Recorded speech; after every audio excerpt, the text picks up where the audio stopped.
एक सुंदर सुबह नन्हे खरोच चिंटू को झाड़ियों के पीछे एक अजीब चमकता हुआ बीज मिला। उसने ऐसा बीज पहले कभी नहीं देखा था। चिंटू ने सोचा कि क्यों न इसे बोया जाए। उसने मिट्टी खोदी और बड़े प्यार से बीज को अंदर दबा दिया। अगली सुबह वहां से एक नन्हा सुनहरा अंकुर निकला। चिंटू की आंखें फटी की फटी रह गई क्योंकि वह अंकुर धीरे धीरे बढ़ रहा था। कुछ ही पलों में वह अंकुर एक विशालकाय जादुई गाजर में बदल गया। वह गाजर चिंटू से 3 गड़ी बड़ी थी, तारों की तरह चमक रही थी।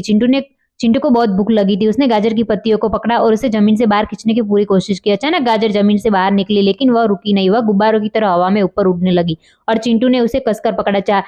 गाजर चिंटू को लेकर बादलों के ऊपर उड़ने लगी। नीचे से पूरा जंगल एक छोटे खिलौने जैसा दिख रहा था। चिंटू ने बड़ा मजा लिया। उड़ते उड़ते चिंटू ने देखा कि नीचे जंगल में उसकी दोस्त नटी गिलहरी बहुत उदास बैठी थी क्योंकि उसे खाना नहीं मिल रहा था। चिंटू ने अपनी जादुई गाजर का एक टुकड़ा तोड़कर नटी को दिया। जैसे ही नटी ने उसे खाया, उसकी सारी भूख थकान मिट गई।